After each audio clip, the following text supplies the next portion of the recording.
Welcome to HDTV. You're now rocking with your boy. Had to hit the opera on you nuggas. Now, basically, oh man, I just had it here. All right. MMQB, Sean Payton discusses the Taysom Hill versus Jameis Winston competition to replace Drew Brees. Let me see something.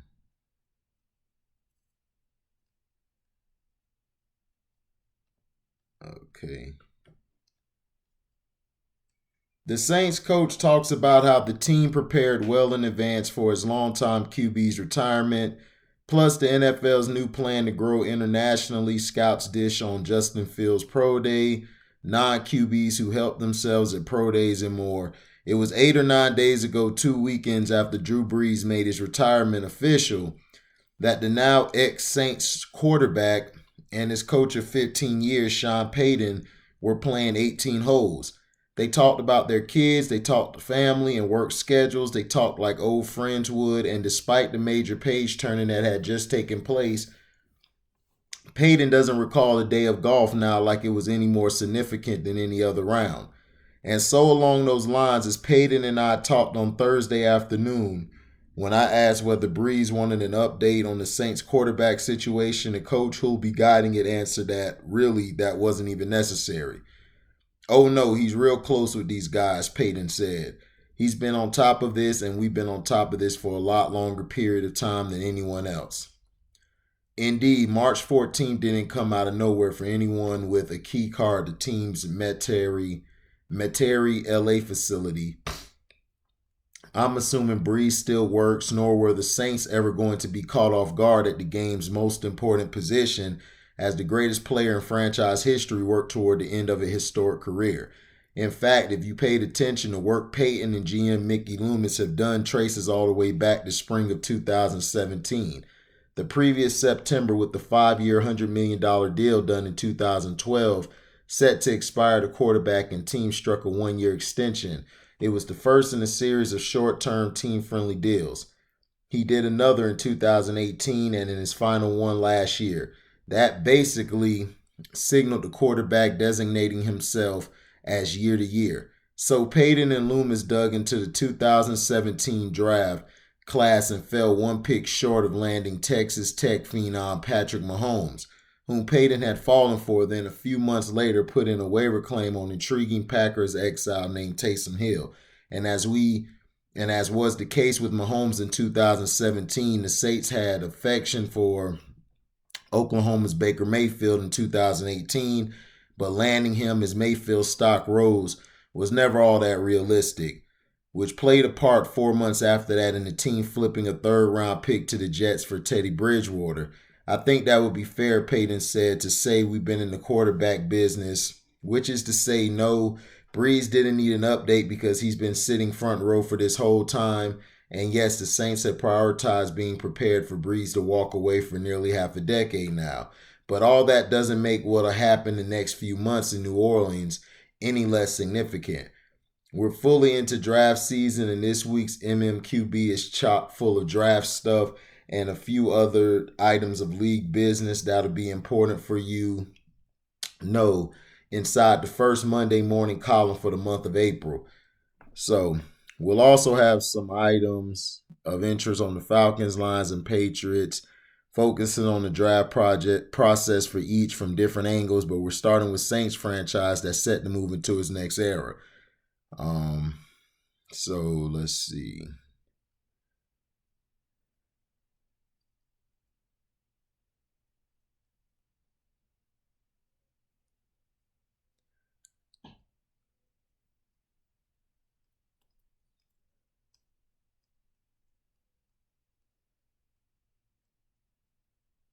Okay.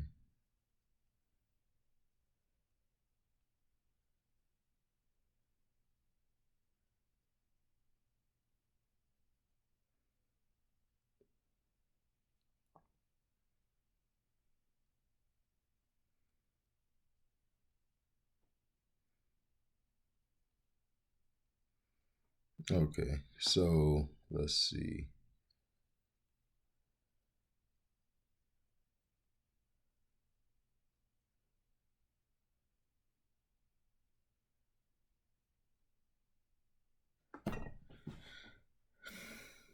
Okay. Because of the muddy timeline, the enormity of Brees' departure never really hit Payton all at once. The two will be linked. Yeah, the two will be linked together forever, of course. And Payton appreciation for the symbiotic relationship he and Brees had has never been a secret. But this retirement didn't go like so many do, which afforded everyone time to wrap their heads around the idea of it happening and prepare both emotionally and pragmatically for it. So it was that everything sort of trickled in for Payton in early March. He remembers less than a week before Brees' announcement saying in passing to Loomis, "Hey Mick, have you heard anything from Drew? We're getting real close to free agency." And a few days later, over another round of golf, he got up to speed on why Brees waited. "I was playing golf with Doug Miller, our PR director, and Drew had mentioned to me that Sunday he was going to announce it," Payton said. "I think it was Friday. I said to Doug, 'Hey, what's Sunday date?' And he told me, and then I go, 'What was the date we signed Drew?' And then all of a sudden it came together. He's tying it together 15 years to the day. We had an idea after the season. He talked about it last year. It was different than a year ago. This year, we were under the assumption it was happening, so the question was more when he was going to announce it as opposed to if he was going to do it. So, as you might imagine, by the time Payton and Loomis and Payton and Miller were having these conversation wheels that had been spinning regarding where the team was going to go next with this quarterback situation for a few years were already in overdrive, which meant turning the page from Brees' announcement on March 14th to the start of the 2021 league year 3 days later really was like flipping a switch for the franchise. The history of teams trying to replace quarterbacks like Brees over the last few decades is, to be sure, a little spotty. You have your Joe Montana to Steve Young, Brett Favre to Aaron Rodgers, and Peyton Manning and Andrew Luck success stories.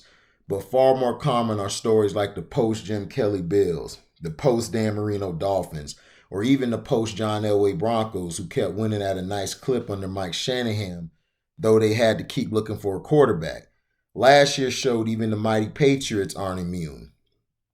And yet the Saints feel pretty decently about the spot they're in for the post-Brees era, and Payton over half an hour conversation painted a good picture to explain why.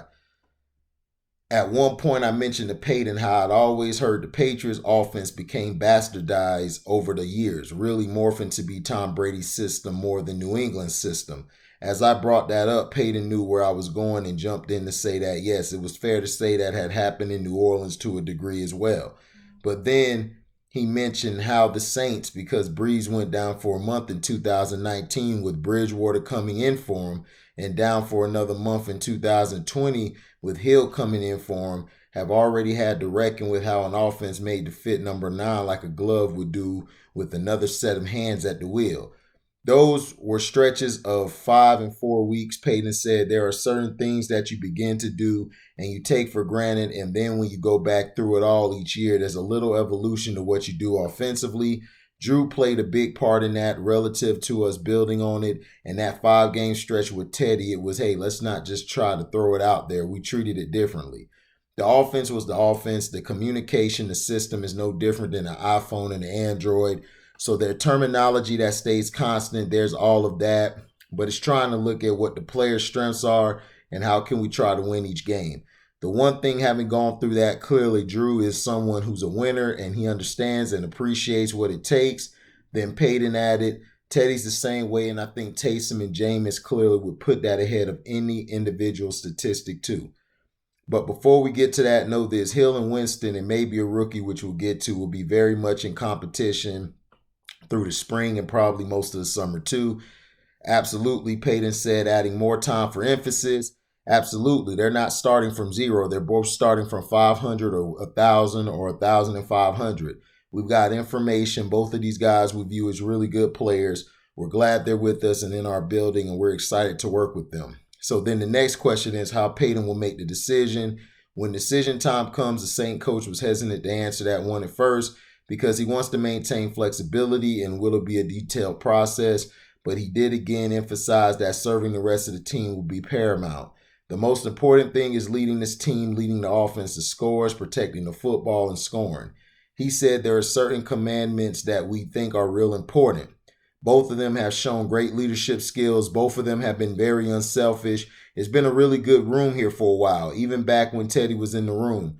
The rest of it will take care of itself. Obviously, it's on us to give these guys the best stuff that we feel like they can execute and allow them to play. Hill and Winston are stylistically different players. The former being a more athletic type, the latter a more traditional from the pocket quarterback. So Payton's plan in conjunction with coordinator Pete Carmichael and the offensive staff will be to lay a foundation that works for both quarterbacks with tweaks to highlight each guy's talent. None of this is laminated, Payton said. You're moving in with plans, you're moving in with feature groupings of plays, personnel groupings, and yet there's always some adaptability to what you're doing. And that can be week to week also throughout the season. But one important thing to remember, which repeatedly came up organically from Payton, is that the Saints believe they remain in a place to win and win now, which is pretty logical considering a string of strong drafts has the team riding a streak of 4 straight NFC South titles and even withstanding some of the cap bleeding they had to do this offseason. It's a young team. Payton said we're just getting to that 2017 draft class, the Kamaras, the Lattimores, Marcus Williams, and Ramczyks. When you have a draft class like that, it's significant. It's an injection into your team. The challenge then is how do we afford within the framework of the cap to pay these players to negotiate with these guys, but it's a young team. That viewpoint is why when I ask if the team's immediate championship aspirations changed at all with Brees' retirement, Payton quickly and definitively responded, absolutely not. Thanks to an influx of comp picks, New Orleans went from hurting a little on the draft capital front a month ago to now being in a healthy situation. They have 4 picks in the first 3 rounds and 8 picks overall. Add that to a roster without many glaring holes, and the flexibility is there to take another QB if one Payton-like slides into New Orleans' lap. To bring life to how he's viewing it, Payton used an analogy connected to when he and his 3 siblings went through their parents' belongings to divvy them up, and how different things had different value for different reasons, and how maybe there'd be something you really like and want even though you already have something like it. Well, when it comes to the draft, same way you got to grade and not be afraid of drafting on top of strength, he said. When you put the final grades on these quarterbacks, we've been close to drafting quarterbacks before. We have drafted later round quarterbacks. A lot of it just falls on where you're at and what you're seeing in the value of the player in that round.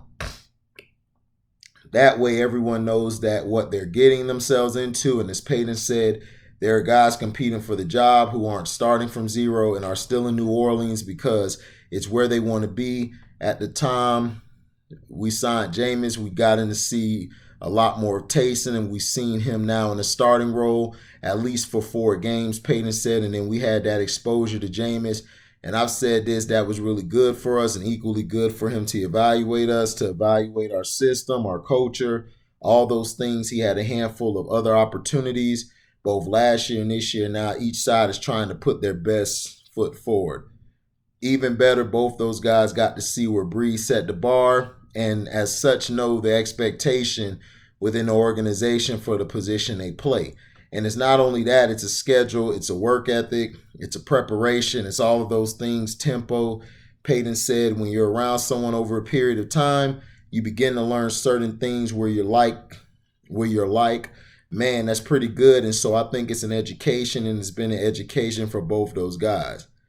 And that brought us back to maybe the most interesting part of the whole thing to me. Payton is 57 now. After this year, his 16th as Saints coach, he'll have spent twice as much time in charge in New Orleans as one of his great mentors, Bill Parcells, spent anywhere.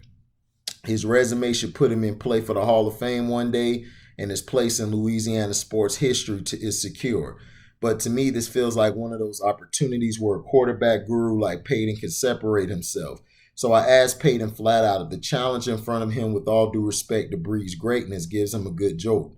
It's the next chapter, Payton said. I don't know if it invigorates me. I think that applies a little more to challenge. I'm going to tell you what invigorates you.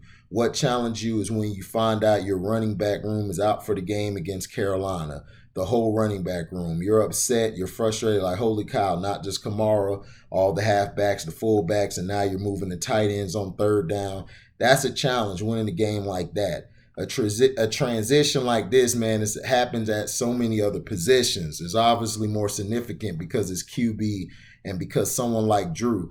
But I think it's part of what we do, and immediately your focus shifts, which it should do to the next thing, which is the players you have on the field and the players that are on your roster. You take Vilma, you take Jari Evans, guys that have been here quite a while. It's different. They're not quarterbacks, and yet you get so conditioned to move on. We're not there yet because we haven't any practices. We haven't turned around with something coming up where we're like, that's something Drew would have handled. We haven't had that moment yet. I'm sure there'll be a few of them, but it's a young team. That's what's exciting. And therein, Payton conceded, that sure, the separation process has a few more steps to it. I think it'll be different the time we have an OTA. The first time we have a mini camp or the first time we get into training camp, Payton said it hasn't hit you quite yet because you haven't done anything football related. You're involved in draft work, free agent work. I'm sure there'll be a couple stages to it where it's the first meeting, first practice, and so on. There also been, to be sure, a need to pay respect to what was just completed too. One piece of that for Payton in March was sitting down, pencil to paper, and assembling a statement that captured everything he and his quarterback have accomplished together over the last decade and a half. But the cool thing about this is that because of how the Saints set it up, Brees' impact figures to continue to be felt in his own workplace and through the quarterbacks with whom Brees just got done playing, which, funny enough, is exactly why Brees didn't need Payton to update him on how to effect to replace him was going. So basically, that was Sean Payton basically giving his brief overview of the transition from Brees to this. Hold on.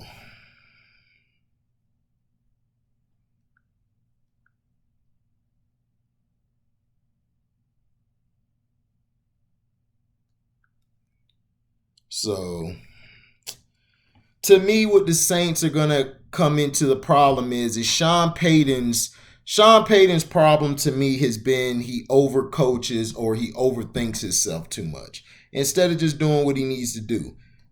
You have basically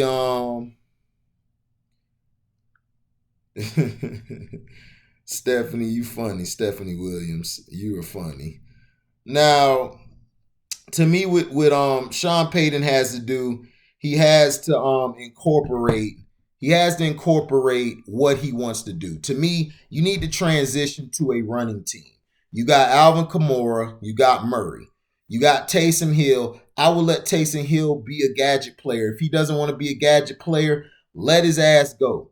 You don't have time for that. You got a quarterback in Jameis Winston who can play the pocket. Now, is he a turnover machine? Yes, he's been that way since he was at Florida State, the school I root for all the time.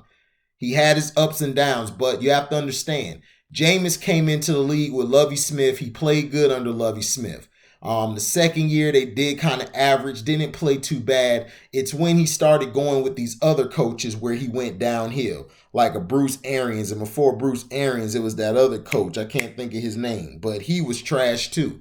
So you have to be careful with this situation, because if you go to Taysom Hill, how is Taysom Hill going to make your team better? Is he a great leader? Is he a guy who everybody gravitates to? Now, the one thing about Jameis Winston is a great leader. He knows how to lead. He knows how to get guys in position. His problem has been decision making. Can he cut back on the turnovers? Can he cut back on trying to throw this play when he doesn't need to throw that play? Is he going to take the check down? Is he going to take what the defense gives him? You know, those are the biggest things of playing quarterback. It's not about just stepping back throwing. And what he also has to know is Sean Payton has to utilize his running game. The reason the Saints have flamed out when they got to the playoffs is he doesn't utilize his running game. He doesn't utilize Kamara. He doesn't move Kamara to the slot. He doesn't move him around. Kamara is your playmaker. He's your best offensive guy. Yes, Michael Thomas is great, but Michael Thomas isn't the same. He got hurt. We'll see how he does coming into this season, but Kamara is your best guy. Now, the battle, they're looking, they might go get a quarterback in the draft. I mean, I'm good with that. If that's what you want to do, cool, because Jameis hasn't proven really that he's the guy. So we got to see how he does under pressure. So bringing in another quarterback to add that pressure to both Taysom Hill and to Jameis Winston, it'll be fun to see who can come out of that quarterback position. Now, if you didn't watch Undisputed, which most of you probably didn't, I just caught it because I'm off work today. Michael Rapaport was on there basically being the punk ass dude that he is. To me, he was playing the victim. He was trying to play the victim. Shout out to Shannon Sharp. Shannon Sharp basically disagreed with him. Felt like you knew that this backlash was coming. You knew you were going to get people to attack you. You went at it with Kevin Durant. You got punked by Kevin Durant. All you had to do was reach out to Kevin Durant after the DMs and then just apologize and be done. Even if you weren't wrong, just apologize and talk to him and settle it like men. That's what men do. Me, I've apologized more than plenty of times, even though I felt I wasn't wrong about the situation. But I still apologize because I'm the bigger person. I don't even want to deal with this crap. Because that's all it is crap. And for you to do what you did, Michael Rapaport, you just showed that you wanted attention and you got it. And now he's talking about my wife is mad at me and my mom at me. Yeah, they mad at you because you really look like a punk. You got checked and you look like a punk. And they felt like you shouldn't have put it out there. You should have. When you do something unmanly, women don't respect you. They lose respect for you. And Kevin Durant's is right. Kevin Durant is right. Your wife lost respect for you. Your wife looking at you like you an idiot. And she did. You soft as hell. You crying like a little biatch. You a big baby. You couldn't take the pressure. So now all of a sudden you're trying to say, well, I post everybody's stuff. I post everybody's stuff. Then you contradicted yourself saying that somebody said I suck at acting or called me bad name in the DM. Why didn't you expose them? Because they weren't Kevin Durant. If they had the name like Kevin Durant, you would have put them DMs out there too. So now, not only are you a snitch, you're a person who nobody can trust. You've hurt yourself, and that's why he's coming out here trying to do this damage control, because he knows that nobody's going to want to deal with him no more. Nobody's going to want to have that interview with him no more. Nobody wants to deal with you or talk with you no more because you chose to do that BS. You chose to. And to me, like Shannon said, you should have reached out on the phone, called Kevin Durant after you cooled off, and talked about it. You don't release DMs, Michael Rapaport. When you're in somebody's DM, that is private. That is private. That's what an Instagram girl would do. If somebody's in her DM and she wanted to expose them, that's female stuff. You doing female things. You're doing a lot of female stuff. Men don't do female stuff, bro. We don't. If you got them women tendencies, dog, well, you need to go get sit. You need to get sized for a thong, and you need to go wear the Tiki red boots, the Tiki Barber red boots. That's what you need to wear from now on, because you're a disgrace. You're a disgrace to Brooklyn, and I know people from Brooklyn. They would want to slap the hell out of you because you made Brooklyn seem soft. It's a shame. And if your feelings was hurt, Mike, you should have just called him and said, look, dog, I didn't like how you approached me like that. You should have met him somewhere and y'all talked about it. Kevin Durant not finna do nothing. He Kevin Durant. All he said was he'll spit on you. That's it. which just showed that he don't respect you. But you tried to blow it up into something that it wasn't. And then when people saw it, it was like, okay. And then now you're trying to say, oh, well, Kevin Durant's sensitive. And we know he's sensitive. But at the same time, he's the best player of this generation. I don't care what anybody says.